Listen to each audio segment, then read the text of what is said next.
All right, so let's rock. So I'm going to just give you guys as much as I can in the time allotted, and I need somebody to give me the "you're way over time" signal. So let's start with the freaking big fat penguin with the chainsaw that just tore up half our industry, right? There's blood and guts everywhere.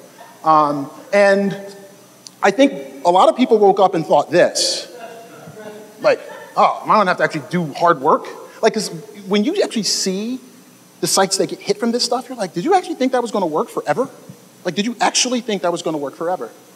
I would just rather use technology. I would just rather build like low quality sites and link them all together and then win that way. Who would want to actually like, you know, build a real business and stuff? You know, like who actually wants to like do a real business? I asked him and he said, yes, this is what we want. And that's what he said. So my first link building tip for you guys, do shit real companies do. Real companies don't need like nothing but directories and articles. They have events, right? They have community managers that kick ass, like Jen, right? They do real things. Real companies do real things. So your first link building tip is stop doing things purely for links, because eventually that crap's not going to work. Like this is real company shit. Hey, no, you can't see it anymore because this was after the vote when I took the screen grab. But Sears allowed people to pick what products were going to be discounted for the holiday season. Like, how many people here work on e-commerce sites?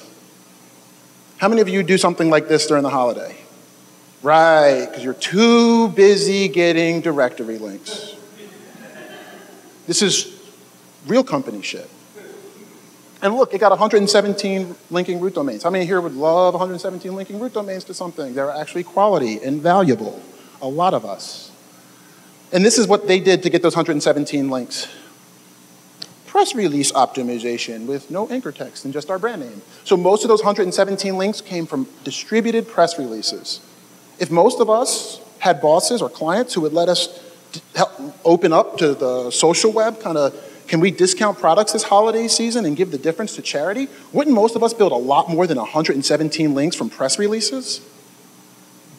Get people that think that way and do real company shit. Because when you combine companies that are doing real things with real SEO, people that know how to do outreach and actually get links, amazing things happen. If I had a client that gave that away to me, I would have gotten 10 times the amount of links that that thing got. I'm just keeping this local. Anybody here from Quadratech? Anybody? There is one, or work on Quadratech? I love what you guys do, because you guys do real company shit. So you sell aftermarket parts. And what do? You let people post them on your website. I think there's so much more you guys could do with this than you're doing. But this is what, so us as an SEO company, we're completely full of clients, right? We're constantly not able to take on new clients. So you know what we're going to start doing? We're going to start getting mad picky. If you're not giving us real company shit to work with, then what are you leaving me with? Oh, well, you can go and sprinkle some dust. I heard you know Matt Kutch. Like, you can just like help that to happen, right? No, we want real company stuff happening, right? So I'm going to be looking for more clients that do this, and fewer clients who go, can you just give me some links? Oh, I can't do that. I can't do that. I can't do that. I can't do that. I can't do that. I can't do that. You're still going to get me number one, right? Wrong. So I don't know how many of you read the blog post I did, and once again, Maz, you guys give so many people an opportunity. That I wrote about how Google's making liars out of people like me. Building those quality links for a long time really wasn't doing a whole lot. And I'm not exactly sure it still is, but for some of us, it was like this. It was like, yes! Right? Beer! They've allowed it again. I can stop trying to make it in my bathtub. And some people thought this. And for those of you that think the latter, that's okay. Because it kind of doesn't entirely work the way it's supposed to yet. But why would you build the future of a business on a stool with one leg just because it somehow stays up right now? What I loved about the update is it did this for smart clients, for smart bosses. They stopped saying, I need more links now. Suddenly they went, can you give me less links because I'm hearing about this unnatural warning thing that I got? Isn't that great? For the first time, clients started saying, can you build me less links, please? Or can we go do some real company shit so that we can get some real links instead of the stuff that you've been building for us? That's a great thing. So today what we're going to talk about is kind of how to free your mind, right? People think that I build links well. Maybe because it's like I think a certain way and I don't. I think it's just the curiosity that's piqued in me. Baby crying outside, ruining my session. Shut your baby up. But I want you guys to look at some new ways to use old tools. I think what happens is we have this like tool issue in our industry. Ooh, what's the new tool? What's the new tool? And we forget about 20 other tools that have come and gone before that are actually significantly valuable and can help you so much. I think SEO Mod is a prime example of this, Like you guys have amazing tools that people forget about at some point and then don't go back and use, and I use them all the time still. And then I want to show you how to get more value out of last year's work. The work you already did last year, I want you to get more value from it. So one thing you guys have to realize is that two people using the same tool can get wildly different results. So just because I'm not talking to you about some new tool or something new that you've never seen before, I'm showing you a way to use the same tool in a different way. Starting with Ubersuggest. How many of you in here currently use Ubersuggest? Damn, that's less than it should be. Come on, guys. We got people here from Seattle. You raise your hand to all this shit. Show them that we know this stuff. So, some of you are probably thinking, Ubersuggest, it's boring. I'm going to show you when it doesn't get boring. I like to understand what people are thinking. This is how I try to build links. Not because I have it all figured out or I can put myself in someone's position, but I try really hard to understand what's in someone's mind. Why? Because you're going to have to start doing research before you build links. No longer are there going to be networks that are going to work. You're actually going to have to find things people want and build that, right? So how do you do it with Ubersuggest? Type this in your industry, and you get stuff like this. So I was thinking about beer, and I said, why does beer? Why does beer? The only thing I entered in. And it's pretty much everything I've always wondered about beer. You got pee, make you fat, it's not so great for the gas situation. But like people are typing these into Google, right? This is where I get my ideas, so let's keep rocking. How to. How to in what? How to, I work for a paint company, our industry's really boring. Stop it. How about you type in how to remove paint and just see what comes back and go build that. Why? Because when you take that into your boss, you say, well, there's people out there searching for it. I'm not making this up. And then you know people are actually going to want the content when they find it. How often? If you're working on a maternity site, there's probably some people in here working on maternity sites. I know there's a couple around here. How often do babies? Start writing this, right? Simple way to use the same tool to get into the mind of the searcher. So once you've got Ubersuggest figured out, let's take SEO Moz's top pages and put them together, and let's see what you can do with it. So I took Marketo as an example, and I looked at their I clicked on the top pages listing. Top pages, right there, second tab from the left, and I wanted to look at the pages they have that have attracted the most links. And I typed in one of their head keywords, lead nurturing, and there they were. Anybody here know Maria? Maria's a Philly girl, yep. There's some people around here. Maria's doing amazing things out in the West Coast with Marketo, but deep down she's a Philly girl, so say hello to her. And her Twitter handle is Inbound Marketer. She beat you to it, man. So when you type in lead nurturing, you get something like this. Boring, yeah, I know. But are you then taking it up a level and then taking all those keywords and dropping them into Aaron Wall's rank checker, which we've all probably used at some point. So what are you able to get? You're able to take the core keyword that you already rank well for. You drop it into, or you take the top page, right? You look at the top pages. You take all those different keywords that it could be matched to, drop it in here and check the rankings. And because Maria's awesome, she's got first page for a ton of these. What I'm telling you guys is if you've got a top ranking right now for a keyword, if you go do this, you will create gold because you already have a top ranking for it. So it should be infinitely easier for you to create the content to then own the whole freaking thing. And that's exactly what Maria's done here, and kudos to her for that. And then that helps you develop your plan for the next month, the next month, and the next month. And I have another example for you, and this example makes me cry. So I was looking at the cost of hardwood flooring. And I've given this example a lot, but it's so, it hits to what we do as SEOs so often. We unfortunately get a resource built and do no marketing to it, no research on it. We go, I'll build this infographic, done. Start thinking about everything you ask someone to build as a marketing initiative and market the heck out of that one thing. So when you look at the cost of hardwood flooring, look at the difference between the search volume on cost of hardwood floor versus hardwood floor calculator. And when I type in cost of hardwood floor, I get this. I don't see a calculator anywhere. I get this. I'm trying to lay a hardwood floor, not read a book. And I crawl through, and I find this. Yeah, right, Google still hasn't figured out how to always rank the best content. So this is like 4 pages deep, but it's a better answer than everything else that was in front of it. And why is that the case? Because they're talking about calculating flooring prices. How about you use the word hardwood floor a couple times? How about you use the cost of instead of calculator in addition? And then suddenly, guess what shows up?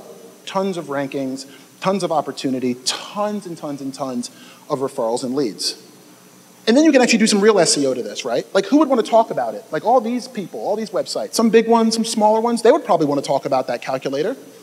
Every one of them has multiple posts about laying hardwood floors. A calculator could be valuable.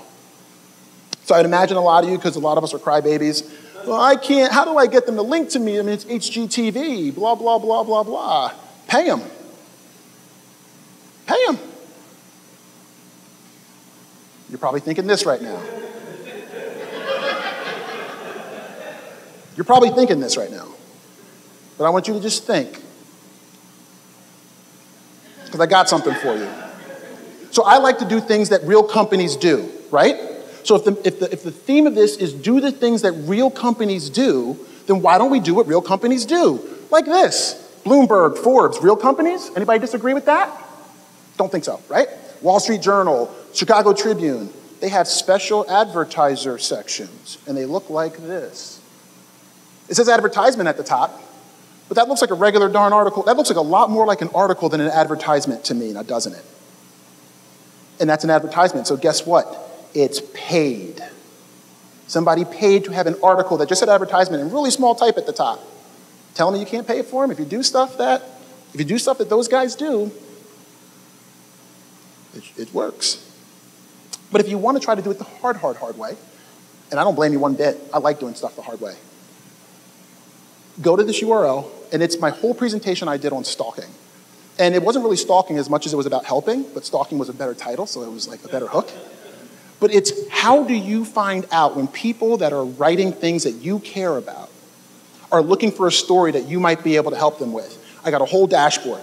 I got things in there that will show you how to know when a person that you want to get connected with is checking in your home city. So if you're stalking somebody that's in a publication that you can't get to respond to you for the life of you, then you put on an if this then that on a Twitter search, and when they check in on Foursquare at the Philadelphia airport, bingo, I know you're in my town. Every time you ask a question about a cheesesteak or a strip joint or whatever it is you're into, I'm gonna have a recommendation for you because I'm gonna start a relationship with you, make sure you have a great time in Philly, and then come back, and then suddenly I'm gonna say, by the way, I've been working on this site. Might you be interested in looking at what we have to say? So I have a question for you guys. How important do you think persuasion is in link building? How many of you think persuasion is pretty important? Anybody here think persuasion's not very important in building links? No hands. Somebody over there was moving their hair around, but I think that was like a half, but I'm not sure. So why do we do this? This happens every day. I'm trying to beat it out of people here, so I know we all do it. I need the developers to upload a page with more keywords so I can rank for keyword X. That's SEO speak. Stop it. Do what real marketers do. In the example above, I walk into my boss's office and I go, I think I can make you $100,000 to $228,000 over 3 years, but it's gonna probably take me about 10 hours to do it. Can I show you in 5 minutes? That works. That's marketing, right? Then you put all the numbers in, show them that you're not making the stuff up, and boom, that's how you get investments. Asking people for content, for developers to upload, no, talk about making money. And then if you're off by 50%, oh, I'm sorry, I only made $114,000 potentially in 10 hours for the company. If your boss doesn't like that math, get a new boss. Ryan Fontana wrote about this. And I think it's really good for us to read about these things because so many times we ask people to do stuff and they don't do it and we tell them they're stupid. We go out for beers tonight and I'll talk about how crazy our clients are. No, you're not convincing enough to show them how they should invest in what you see so obviously to be true. So I gotta give you guys the quick links. Sorry, it became a little bit more of a content play. But that's gonna be the future. That is link building. The idea that I'm gonna come up here and just ping, ping, ping, ping, ping, and you're gonna go out and just build those links that way are not gonna work anymore. So, everybody here has a blog. You don't need to raise your hands. That's why I took this picture of this awesome concert. Who wants links? You don't need to raise your hands because these kids are telling me they want links. But the question is how many of you look at your previous commenters on your blog? Chris Lee built this tool that basically will pull all of the people who have commented on your blog. It will pull the URLs of their sites, and then our lovely friends at SEO Moz give us some, the API, and if you just put in your key information, it will bring in their Moz rank. I think it's Moz rank and maybe Moz trust. So what that'll allow you to do is if you want to build links, stop looking for new people to build links from. Look at your blog and the people that have taken time to comment on what you've written, and start with them. Probably about 2 minutes, so let me wrap this up. I had to show this tool because I know Follower Wonk is a great tool, but this one actually brings all that information right into Google Docs, and you don't have to pay for any credits. So this is a different tool, but it brings in the same information, and I wanted to make sure you guys saw it. What I do is I do that against my competitors, or I do it for my client. I take all their followers. If they're doing real company stuff, they will have a lot of followers, right? Or some followers in their industry. And I drop them into Tag Crowd, and I try to find little pivots. One of our clients is in the motorcycle hardware business, or like gear business. And what we did is we did this for them, and we found out a lot of people that follow them on Twitter are also photographers. So they like motorcycles and photographers. So we can come up with a contest specifically to take a picture of your bike and end up on our homepage. That's real company stuff, right? I already said that. Here's another idea. Pull your followers or a competitor's followers and look for the descriptions. So the descriptions of how these people describe themselves. Look for these words: editor, journalist, columnist, writer for. I shouldn't probably say this. There's a guy who writes for Read Write Web that lives in Fishtown. You don't know that, but you probably work on some tech sites that you wish could get a link from Read Write Web. Take that mofo out for coffee. He's right there. He could be here right now. And the only way I found that out was by doing this for myself. I pulled all my own followers and I typed in writes for, and I said, oh my God, and then it said Fishtowner. And I was like, dude, you live in Fishtown, you Read Write Web? Are you serious? Right under your nose, guys, it's there. And then stalk those mofos. So the last thing I'm gonna show you guys are these two things before I split. On Follower Wonk, you can just take like a word like Huffington Post and the word wine. And then anybody that says they write for, they're a wine-based writer for the Huffington Post, boom. You're doing outreach for a client in the wine space, do that. Make a relationship with them, stalk them. But one thing I want to leave you guys with is remember your abbreviations. Because some people say they write for the HuffPo. So when you're doing this kind of thing, don't just take one word and think you're a genius. Read Write Web is RWW to a lot of people. Writes for is journalist for in other places. So you got to come up with all those different queries. But when you do, you're going to find writers who are self-identifying themselves on Twitter. You can then turn that into opportunity to stalk and eventually help them out and to get links. So, I'm Wil Reynolds. Please use the hashtag. And yes, we are hiring like a mofo. So if you are interested, we would love to talk to you. Thank you so much.